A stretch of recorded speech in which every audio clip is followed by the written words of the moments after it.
Hey everybody, I know, same shirt, same haircut, same day as the last video, but doesn't matter. I try to make a point to film one of these after I see one of these movies and before I see the next, so my thoughts are fresh, they don't get muddled. So I recorded one this morning for Spinal Tap, and then I watched the next one. Lucky number 13, The Silence of the Lambs by Jonathan Demme from 1991. Just an all-around excellent movie. Fantastic.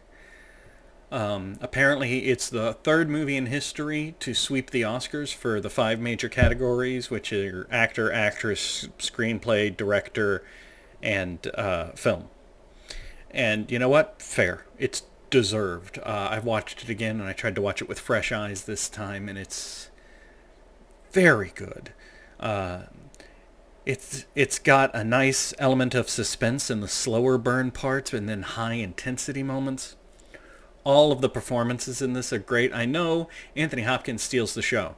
He's not even in it that much, but he feels like the star of the movie. Every line of dialogue he delivers is intense, and it's amazing how good he is at being terrifying when he's behind bars, when he's constrained, when he's restrained, and yet he still menaces so well. It is a perfect role. It is perfectly well done. But Jodie Foster's not to be underestimated too. Jodie Foster, her character, I guess, if you haven't seen the movie before, let's do that. If you haven't seen the movie before, Jodie Foster is our main character. She is about to graduate the FBI school to become an FBI agent, and she gets tapped to help. How to do this? It's because it's a little convoluted. She gets given an assignment to interview a captured serial killer played by Anthony Hopkins, who used to be a world-class psychologist, still is. Brilliant man, right? Just also sociopath, insane, extremely dangerous. And it's because the FBI is actually hunting another serial killer, and the FBI director is kind of hoping that by using Jodie Foster, he can trick Anthony Hopkins into helping them analyze and track this guy down. So he is kind of a mentor, even though he's an antagonist. It's an excellent story. It works very well. Also, Ted Levine as the actual serial killer that they're hunting down. He's not in the movie that much either, but that man's voice is pure gold. If you don't know who Ted Levine is, he was the police chief in Monk. That's where you get a lot of his voice. You can watch that and get all the Ted Levine you can handle. Excellent film. It opens creepy and atmospheric, and it doesn't let up. It's very well done. I encountered this movie for the first time in college. My college roommate Daniel really liked the book series that this is based on. There are now 4 books. There were 3. I've read the 3. They're very good. This is the second book in the series. They did do a movie on the first book. I think it was called Manhunt. It wasn't. The first book is called Red Dragon. The movie they made was not called Red Dragon and is not a famous adaptation. They did do a version of Red Dragon after Silence of the Lambs as like a prequel. Then the third one is Hannibal, which is not as good. The book is fine. The book is good. But those first 2 stories are really best. And then, of course, there's the TV series Hannibal, which is not based on a book, but is based on the series as a whole, and it serves as a prequel to everything.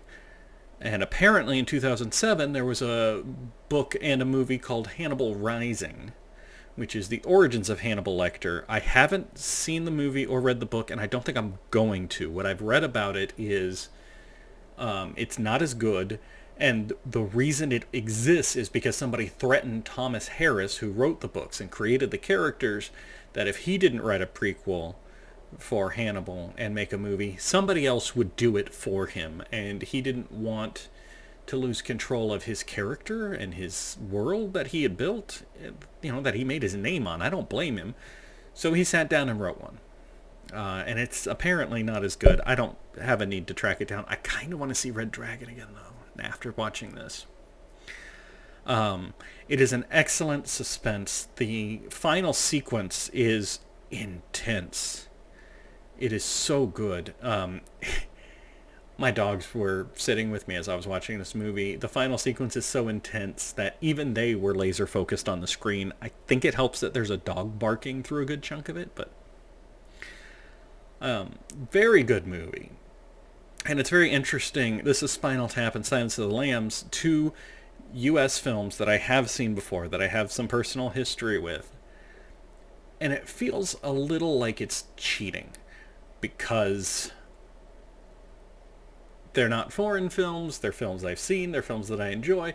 It's not exploring something new, it's not building up my tolerance for single tasking again. Like I said when I started this project, foreign films, you can't really mess around on your phone when you're watching them because you need to be able to read the subtitles, you need to focus on the movie.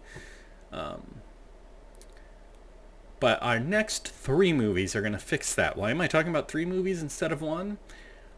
Because apparently it's a trilogy, and all 3 of them are on here. I don't know anything about them, other than that they're all on here. Samurai 1, 2, and 3. They all have more to their title, and we'll get to that when I review them. But next time will be Samurai 1. Oh, I am very bad at pronouncing names of things if I haven't heard it before. I am just really bad at it. Famously so. I have a podcast where we review JRPG games, and when we talk about composers or people that worked on the game, it's usually these Japanese games, and I've learned to stop trying to say the names, and I let my other people on the podcast say the names.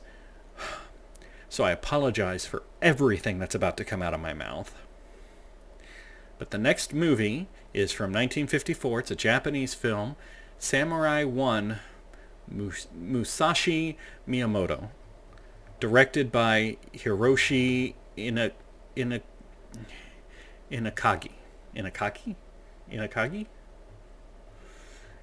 Hiroshi Inakagi, Samurai 1, Musashi Miyamoto.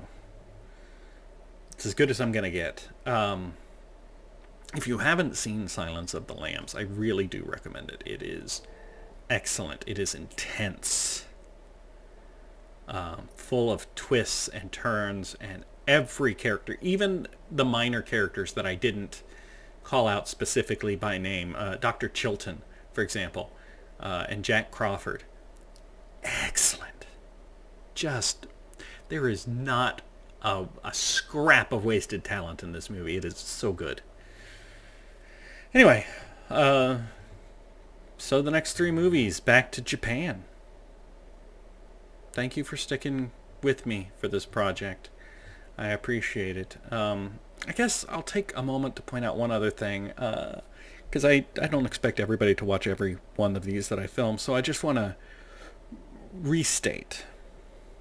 Because you'll notice I misspeak, and I don't include clips of the movie. And it's because my life is busy, honestly. I don't have as much free time as I'd like. I'd like to do more writing. I'd like to work on more projects. I just don't have the time. We all have lives, right? We know how it is. We all have things we have to do, obligations. And then we want to spend our downtime relaxing. I am only able to do this series at a reasonable pace that I am doing it at because when I record these reviews, I record them with an eye towards no editing. In just a minute here, I'm going to stop this. I'm going to click stop on the mouse. It'll stop the recording, and I'm just going to turn around and upload it to YouTube as it is. No editing, no special effects, no remixing.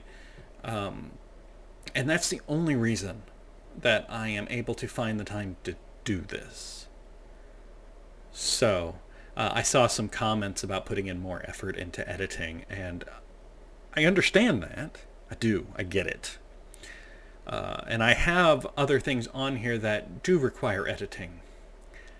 They don't post as often because it's hard to find the time to commit to these kinds of projects. So I hope you all will forgive and accept the nature of these reviews, the lack of professionalism, I suppose, behind the reviews. But it's the only way it's going to get done. My goal is to watch at least one of these a week. I try to squeeze in more when I can, because at one a week, this is still going to take me 20 years. So I try to squeeze in more when I can. But again, it only works because I don't edit. So thank you all for coming along with me on this journey. I hope you're getting something out of it as I, again, try to bridge the gap between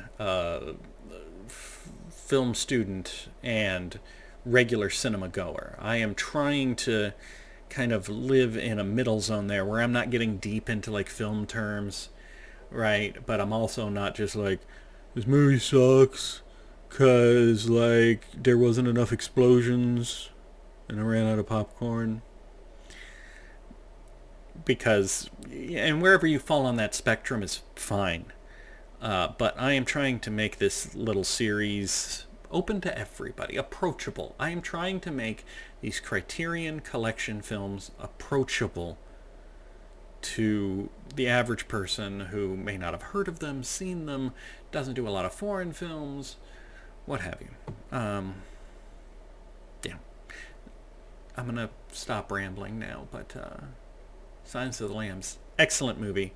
I'll see you next time as we return to the land of Japan for some more, I'm guessing, action-oriented films. We'll find out together. Thanks for watching.